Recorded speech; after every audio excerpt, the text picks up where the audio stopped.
నమస్తే. ఇన్నాళ్ళు నన్ను సపోర్ట్ చేస్తూ, ఎంకరేజ్ చేస్తూ మీ ప్రేమని నాకు అందిస్తున్న ప్రతి ఒక్కరికి కృతజ్ఞతలు. అలాగే ఈ వీడియో కూడా ఖచ్చితంగా మీకు ఉపయోగపడుతుంది. లైక్, షేర్ అండ్ సబ్స్క్రైబ్ చేసి మీ సపోర్ట్‌ని నాకు అందించండి. అలాగే ఈ వీడియో పట్ల మీకున్న అభిప్రాయాన్ని కామెంట్ సెక్షన్‌లో కామెంట్ చేసి తెలియజేయండి. ఇప్పుడు వీడియోని చూద్దాం. నమస్తే. Welcome to our channel. నేను పద్మిని. ప్రస్తుతం పాటు ప్రముఖ ఆధ్యాత్మికవేత్త, ఆస్ట్రో న్యూమరాలజిస్ట్, వేదిక్ వాస్తు స్పెషలిస్ట్, శ్రీ విద్య మరియు హనుమత్ ఉపాసకులు బ్రహ్మశ్రీ డాక్టర్ సిస్లా జయశంకర్ గారు మనతో పాటు ఉన్నారు. మాట్లాడదాం. సార్ నమస్తే సార్. ఆయుష్మతి భవ. సార్ ముందుగా మీకు హనుమత్ జయంతి శుభాకాంక్షలు సార్. ఆయుష్మతి భవ. హనుమాన్ ఉపాసనలోనే ఉన్నారు మీరు, హనుమాన్ ఉపాసకులు. అయితే హనుమత్ జయంతి విషయంలో రకరకాల ప్రాంతాల్లో రకరకాల రోజుల్లో చేసుకుంటూ ఉంటారు. మన తెలుగు రాష్ట్రాల్లో మాత్రం వైశాఖ బహుళ పక్ష నవమియా దశమి నాడు స్వామి జన్మించారు అనేది అందరికీ తెలిసినటువంటి విషయమే. మరి ఈ రోజే అసలు సిసలు హనుమత్ జయంతి మనం జరుపుకునేది. సో ఇలా మీరు ప్రత్యేకించి స్వామి ఆరాధనలోనే ఉన్నారు కాబట్టి స్వామిని తలుచుకుంటే, స్వామిని కోరుకుంటే what not, he's like amazing. ఇంకా ఈ సమస్య ఆ సమస్య చెప్పి ఏది తీర్చాలో అన్నట్టు ఉంటారు. స్మర్తృగామి సనోవత్ అని ఇద్దరికే పేరు. దత్తుడికి, దత్తాత్రేయుడికి, ఆంజనేయ స్వామికి. డెఫినెట్లీ పిలిస్తే పలికే దైవం. డెఫినెట్లీ. సో ఆంజనేయ స్వామికి ఉన్న శ్రీరామచంద్రుల వారు అవతార పరిసమాప్తిలో ఆంజనేయ స్వామి నేను కూడా వచ్చేస్తాను, నాకేం పని ఇక్కడ అంటే, ఆయన నువ్వు ఉండాలి, నువ్వు చిరంజీవి, నువ్వు నా భక్తుల్ని నీ భక్తుల్ని రక్షిస్తూ ఉండాలి, నువ్వు ఉండాలి ఇక్కడ అంటే, సరే మీ మాట ప్రకారం ఉంటాను నేను, ఎప్పటి వరకు రామనామం ఈ భూమి మీద వినపడుతూ ఉంటుందో అప్పటిదాకా నేను ఉంటాను అని చెప్తారు. సో అలా ఆయనకి నిర్దేశింపబడిన పనులు రెండే. ఒకటి తన భక్తుల్ని కాపాడడం, రెండు రామ భక్తుల్ని కాపాడడం. అద్భుతం. ఇలా చేయగలిగింది అసలు అంటే ఏదైనా ఏ కోరికైనా తీర్చగలిగేటటువంటి సత్తా ఉన్నది ఒక్క శివుడికి మాత్రమే. ఆ శివాంశ అయినటువంటి ఆంజనేయుడికి మాత్రమే. అభేదం శివుడికి ఆంజనేయ అభేదం. శివుడి ఆంజనేయ స్వామి, ఆంజనేయ స్వామి తేడా లేదు. మరి ఎలా స్వామిని ఎలా వైశాఖ బహుళ దశమి రోజు స్వామి అవతారం ఈ భూమి మీద జరిగింది. సో ఈ సంవత్సరం ప్రత్యేకంగా శనివారం నాడు వచ్చింది. చాలా విశేషం. జూన్ 1వ తారీఖు శనివారం నాడు హనుమత్ జయంతి. మనం ఎంత చేస్తే అంత, ఎంత చేసినా తక్కువే, ఆయనకి ఏం చేసినా తక్కువే.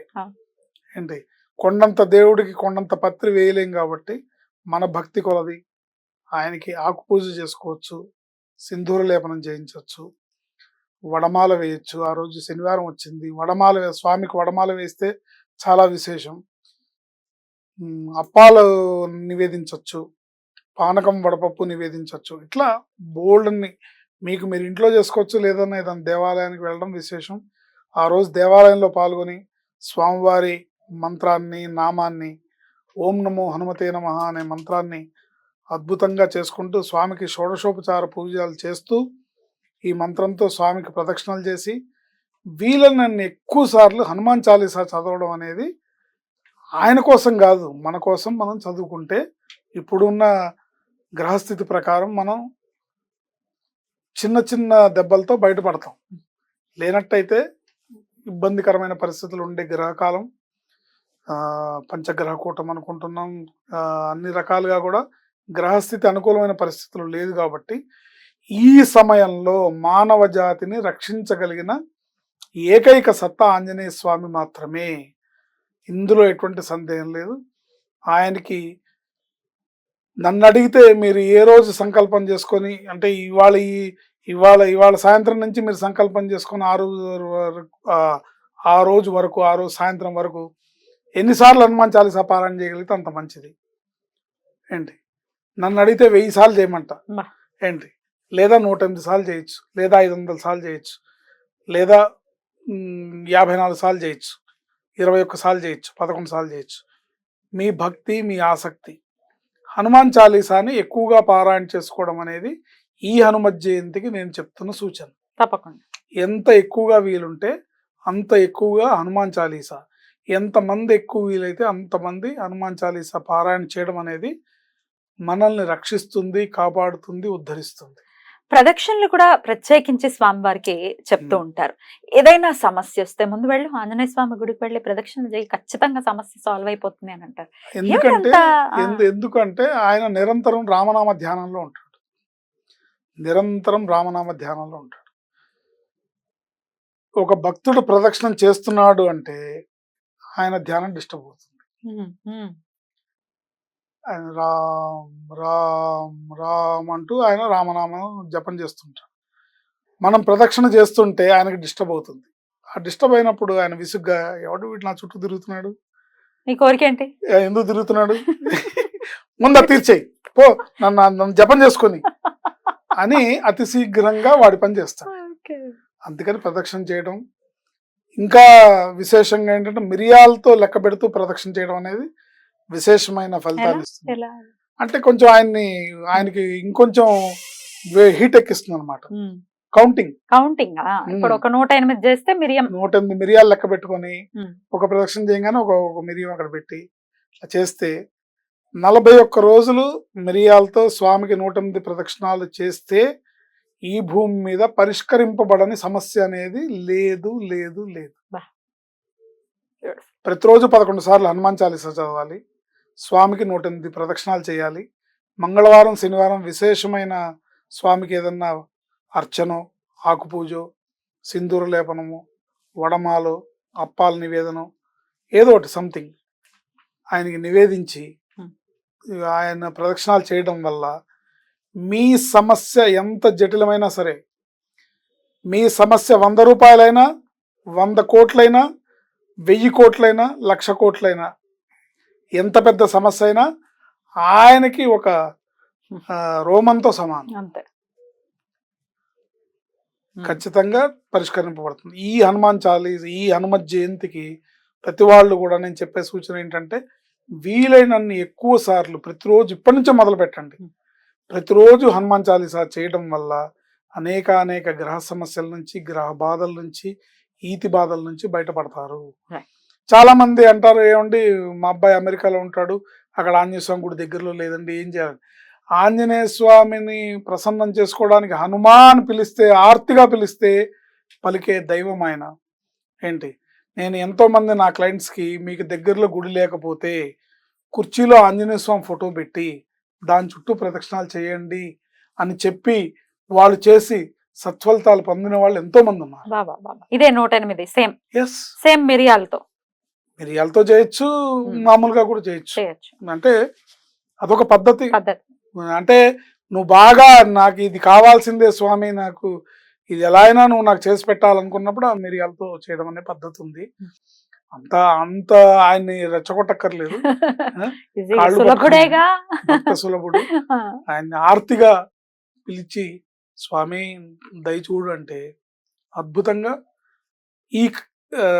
అద్భుతంగా నీ సమస్య ఏంటనేది తీరుస్తాడు. Right sir. అయితే మీరు హనుమత్ ఉపాసనలో ప్రత్యేకంగా ఉన్నారు కాబట్టి హనుమాన్ చాలీసా ఓకే, అది కాకుండా ఇంకేదైనా నామం, పవర్ఫుల్ నామం ఏదైనా ఉందా స్వామికి ప్రీతికరమైనది?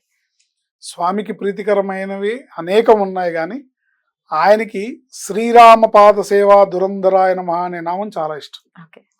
ఎందుకంటే రామభక్తుడు కాబట్టి రామ అంటే చాలు ఆయన ఉప్పొంగిపోయి ఆర్ద్రతతో ఆయన హృదయం ఉప్పొంగిపోతుంది.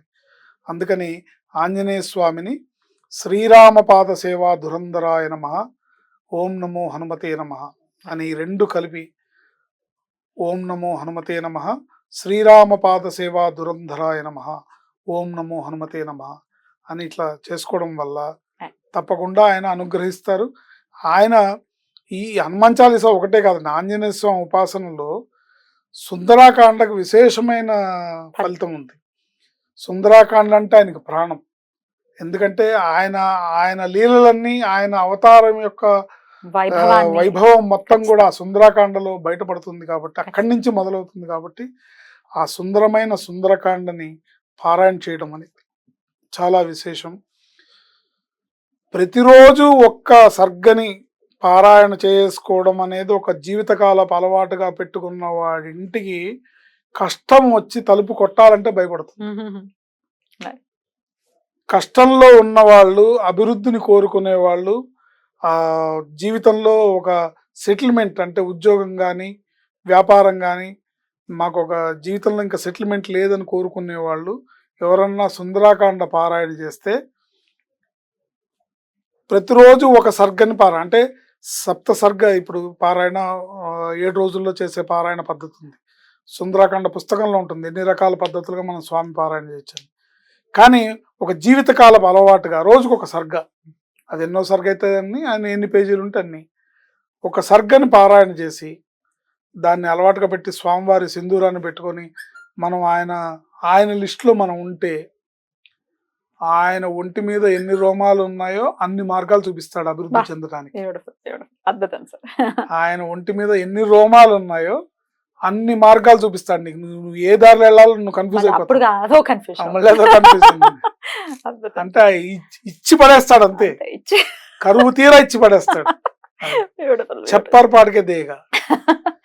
ఇన్ని ఎపిసోడ్లు చేశాను కానీ చాలా ఆనందంగా మీరు మాట్లాడటం ఇదే మొదటిసారి అనిపిస్తుంది నాకు. అంటే ఆ ఉపాసనలో ఉన్నారు కాబట్టి, ప్రత్యేకించి స్వామి ఆరాధనలో ఉన్నారు కాబట్టి చాలా అద్భుతంగా వివరించారు. డెఫినెట్ గా స్వామి యొక్క కృప మన వాళ్ళందరికీ ఉండాలని మనస్ఫూర్తిగా కోరుకుంటూ మరొకసారి మీకు హనుమత్ జయంతి శుభాకాంక్షలు తెలియజేస్తూ నమస్కారం సార్. ఆయుష్మతి భవ.